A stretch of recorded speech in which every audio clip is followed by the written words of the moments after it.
ओम नमः शिवाय। श्रावण का महीना और सावन की महिमा।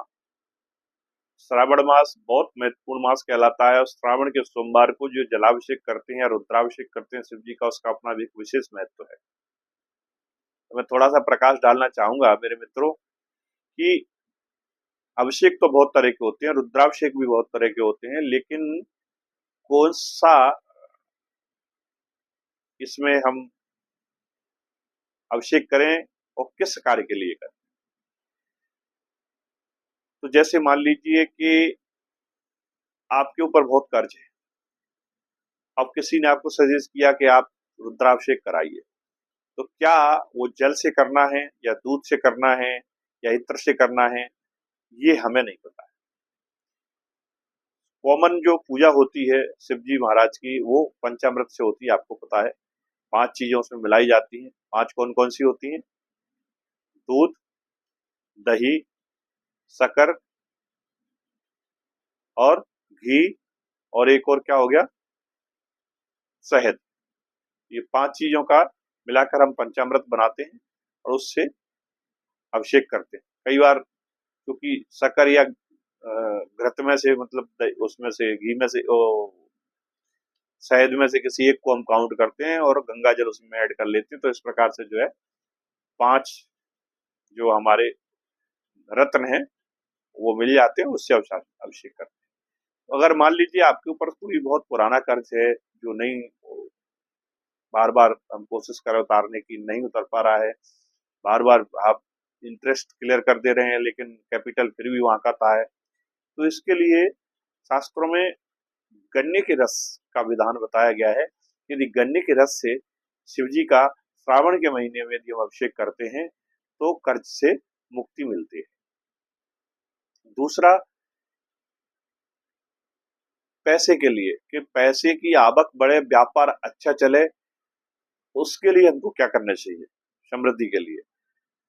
तो उसके लिए हमें अनार का जूस, दोस्तों, अनार के जूस से शिव जी का अभिषेक करना चाहिए। उससे हमारे धन के आगमन में तेजी आती है, वृद्धि होती है और व्यापार बड़े तेजी से चलने लगता है। इसी प्रकार से मान लीजिए आपके घर में बहुत अंतरकलह है, भाई भाइयों में झगड़ा चल रहा है, या माँ बाप के साथ आपका कहीं ना कहीं वैचारिक मेल नहीं खा रहा है और कोल्ड वार चल रहा है, तो उसके लिए कैसे अभिषेक करें, किससे अभिषेक करें? तो उसके लिए जो अभिषेक बताया गया है वो ये कहता है कि आप जो है जल में जो आप लेते हैं उस जल में मीठा मिलाइए। मीठे के रूप में क्या मिलाना है?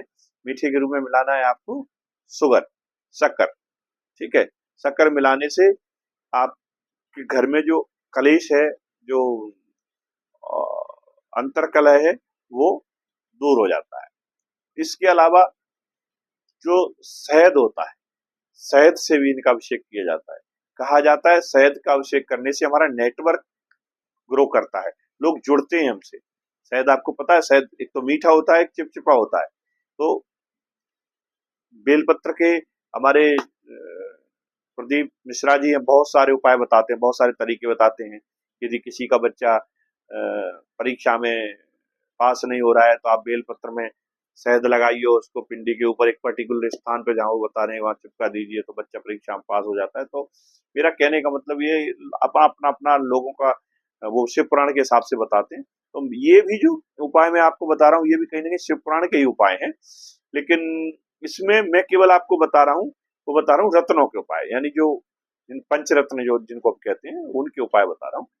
तो ये शहद भी एक पंचरत्न में से ही माना जाता है। तो शहद से हम अभिषेक करते हैं तो कहीं ना कहीं नेटवर्क में वृद्धि होती है। जो रिश्ते टूट गए हैं, लोग हमसे दूर चले गए हैं, ऐसा कहा जाता है, शिव जी महाराज उसको हमसे नजदीक ला देते हैं, मिला देते हैं। किसी के प्रेम संबंध भी बिखर गए तो उसके बारे में भी कहा जाता है कि आप सब शहद से अभिषेक करिए।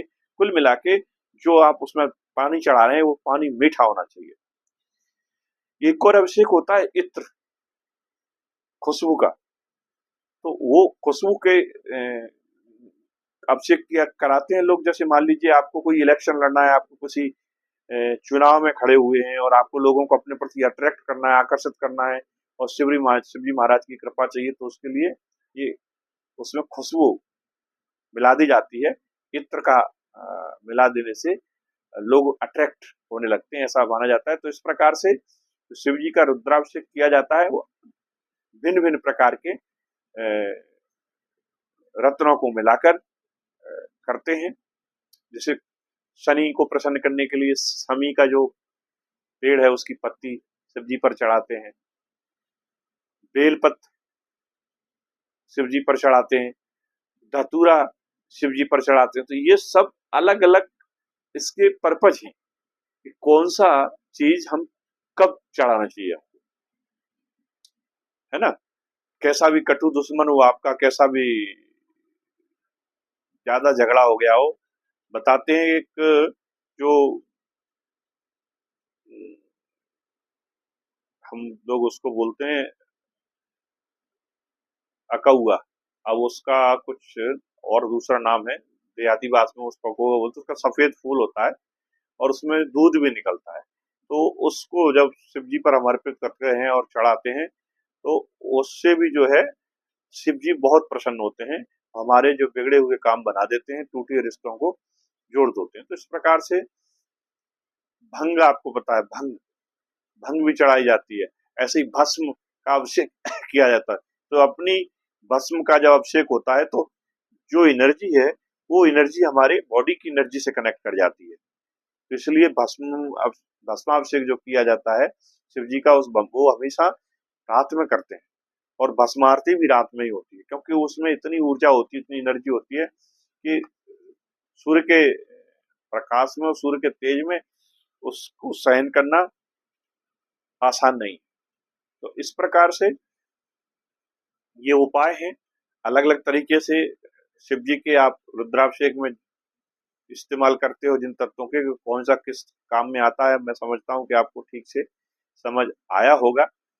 यदि समझ आया है कमेंट्स में जरूर लिखें, और नहीं आया तब भी लिखें। तो वीडियो को लाइक करें, सब्सक्राइब करें, चैनल को सब्सक्राइब जरूर किया करें, जिससे कि आने वाली नोटिफिकेशन है वीडियो के वो आपको मिलते रहेंगे। दोस्तों, ये जो आने वाला जो सोमवार है विशेष महत्व है इसका, तो मेरा आपसे आग्रह है आप भी जाइए शिवालय और एक लोटा जल आप भी चढ़ा कर आइए। उसमें बेलपत्र और ये जो मैंने आपको बताया जो सफेद फूल होते हैं कौआ के, वो उसमें डाल के चढ़ाइए, आपको निश्चित तौर से लाभ होगा, शिव जी की कृपा मिलेगी। धन्यवाद दोस्तों, मिलते हैं फिर अगले वीडियो। उस तब के लिए जय हिंद।